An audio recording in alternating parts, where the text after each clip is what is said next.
Halo guys, balik lagi di Getizen dan sekarang gua mau unboxing satu HP yang menurut gua menarik banget. Walaupun mungkin ini adalah kontennya udah banyak kali yang keluar, tapi harganya lagi bagus banget. Jadi HP ini tuh punya storage 512GB under 2 juta. Waktu pertama rilis sih harganya di atas 2 juta ya, tapi sekarang tuh udah bagus banget di 1,7-an belinya. RAM 8GB dan storage 512. Sebenarnya ada varian yang di bawahnya lagi tuh RAM 6GB dan storage 256. Cuma kayaknya nanggung ya.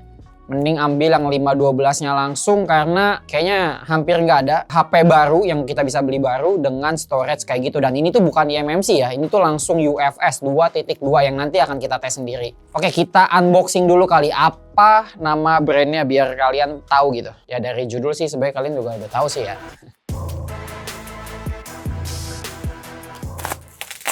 Oke. Tadam! Inoy A75 Elegance. Katanya sih ini brand ODM ya. Ini brand dari Europe, dari Prancis apa kalau nggak salah. Dibuatnya di Indonesia, mungkin dirakit di sini. Ini sebenarnya brandnya tuh kayak udah ada setahun 2 tahun di Indo. Dan dia tuh kalau mau servis dia tuh gabung ke Unicom ya. Dan dia tuh garansinya 777 hari, sekitar 2 tahun. Cukup panjang untuk brand yang kurang familiar ini. Kita dapat 512GB storage dengan RAM 8+8 ya, 8GB lah. Kameranya di 50 megapiksel, selfie kameranya 24 megapiksel, layarnya 6,8 inci, 120 Hz refresh rate, dan dia tuh pakai MediaTek G99. Cukup imba speknya gitu untuk harga yang dikasih. Jadi nggak tahu apa komprominya, nanti harus kita cobain dulu. Oke, ini langsung kelihatan nih apa aja yang ada di dalam box, kayak USB-C cable, travel adapter, dapat headset, screen protector, back cover, SIM ejector, dan warranty card. Jadi lumayan lengkap. Oke, langsung kita buka aja ya. Oke, ini handphonenya. Ya, quick start guide. Kita dapat kabel C to C loh, bukan A to C ya. Ini kepala chargernya yang 33 watt. Tapi ringan banget coy. Ini ada SIM ejector. Dan ya benar, kita dapat headset. Udah jarang nih brand yang ngasih headset dan bentuknya sangat familiar ya. Casingnya langsung dipasang cok. Yap, casingnya model hard case ya. Which is biasanya suka ngebaretin body nih kalau yang hard case gini. Tapi terlihat lebih proper. Ya langsung kelihatan nih. Ada harga, ada rupa ya. Ngelepasin stikernya aja kayak gini. Oke, akan gue coba bersihkan. A few moments later. Oke, setelah struggling buat ngilangin stiker, masih ada sih bekas-bekasnya dikit, tapi ya it's okay lah ya. Akhirnya kelihatan nih desain dari backdoor si Inoy ini dengan warna hitam ya. Gue nggak tahu apa ada warna lain, cuma ini cukup yang paling banyak dibeli si warna hitam ini. Dia tuh ada aksen ungunya nih. Kayaknya emang warna brandnya tuh identitinya ungu ya. Di sini ada kamera yang ada 3 kayak iPhone ya, boba gitu. Walaupun gue yakin cuma akan cuma 1 yang works. Masih ada jack ya, soalnya kita tadi dapat headsetnya yang pakai jack ya. Ini ada Type C, speaker, SIM cardnya di atas ini nih. Coba kita nyalain dulu. Kalau bisa nyala. Oh bisa loh. 1 hour later. Cukup lama boot up pertamanya. Oke, ini akhirnya udah masuk. Gua akan setup dulu. HP-nya nggak bisa diapa-apain kecuali kita update dulu. Jadi yaudah kita update dulu nih. Kayaknya OS-nya udah cukup ketinggalan. Oke, jadi ini gue udah ganti hari ya, karena kemarin tuh ternyata cukup lama update-nya.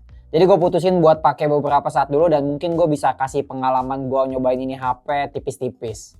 Nah, jadi hal yang paling kerasa dari HP ini adalah kualitas layarnya yang emang kerasa banget nih IPS-nya. Jadi kayak sifat-sifatnya IPS tuh kelihatan banget di sini. Kayak warnanya tuh soft dan kurang vivid menurut standar gua yang emang tiap hari pakai layar yang AMOLED ya. Tapi karena udah 120 Hz, jadi scrolling tuh udah kerasa smooth lah. Dan ini layarnya di 1080p ya. Jadi detail konten tuh masih bisa kerasa tajam karena ya beberapa brand masih ada kok yang pakai layar 720p untuk neken harga supaya bisa jualan di harga entry level dan itu fine-fine aja sebenarnya. Nah, dipakai nonton juga suaranya tuh bindeng ya. Cuma dari bottom firing speakernya aja. Karena emang masih mono nih. Ya masih wajar juga sih buat harganya yang suaranya nih kayak gini nih.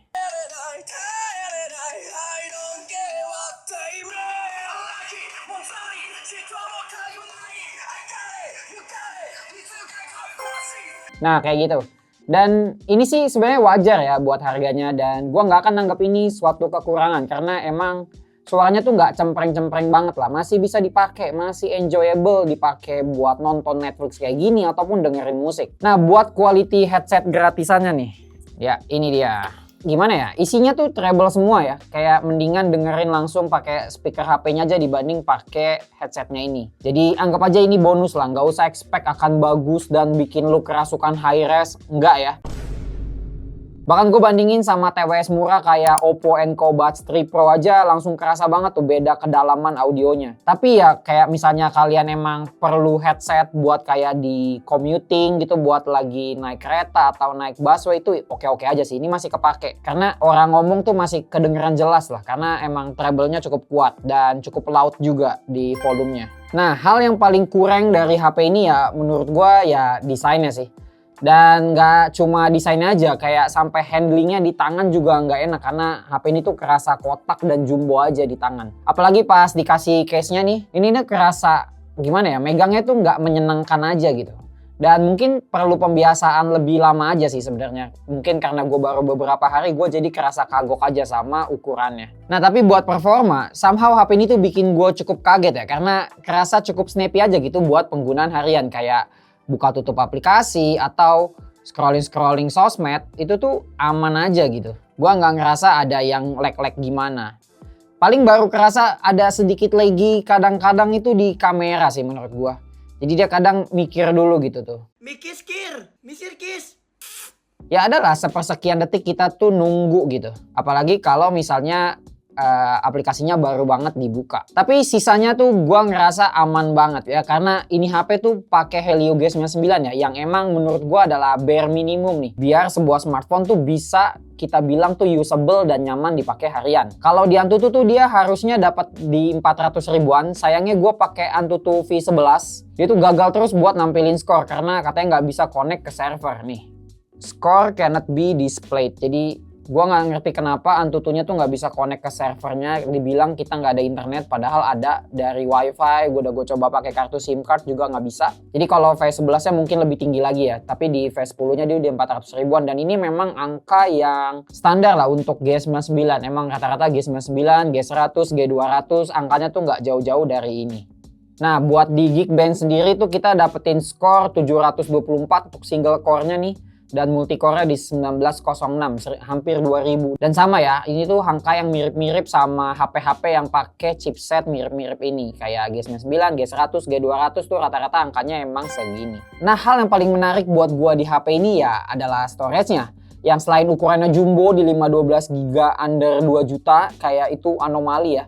Dan jenisnya tuh UFS 2.2 yang punya speed tuh udah lumayan kenceng lah. Jadi kayak 512 di eMMC aja kayaknya nggak ada ya di harga 2 juta. Speednya tuh sequential rate-nya di 323 MB per second dan sequential rate-nya di 500 MB per second. Udah kenceng lah, udah mirip sama SSD SATA. Jadi yang buat emang lagi nyari storage portable dan pusing lihat harga SSD eksternal tuh udah mahal banget ya. Sekarang yang 512 GB tuh udah tembus 1,8 jutaan.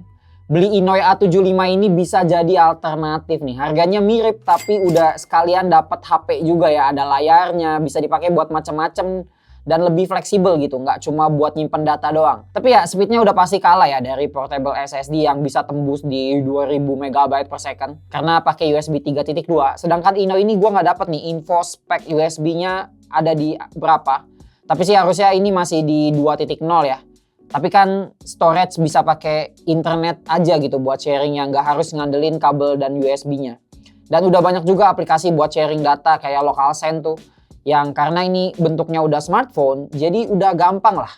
Sedangkan kan portable SSD itu masih bergantung sama device lain untuk perpindahan datanya. Atau mesti dicolok lah.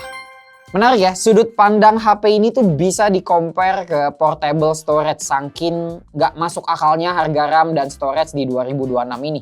Nah sekarang buat kameranya nih yang punya triple kamera setup di fisiknya, yang sebenarnya cuma satu aja yang bisa dipakai, yang paling atas ini. Sisanya tuh cuma decoy aja biar kalian dikira orang kaya gitu waktu pakai HP ini. Kualitasnya ya kayak gini, jauh dari kata bagus gitu. Tapi nggak sampai burik banget lah, masih bisa dipakai buat sekedar ambil foto laporan kalau kerja atau buat diedit lagi buat sosmed sih masih masuk ya. Ini gua kasih contoh nih hasil fotonya yang SOOC dan yang udah diedit. Masih asik aja kan buat ya ngepost di Instagram, buat Instagram story masih aman aja lah. Oke, itu dulu kali ya yang bisa gua share sebagai impresi pertama gua dari HP Inoi ini. Kalau kalian pengen tahu lebih banyak, coba komen aja hal apa yang kalian pengen tahu atau pengen gua cobain dari HP ini, langsung komen aja.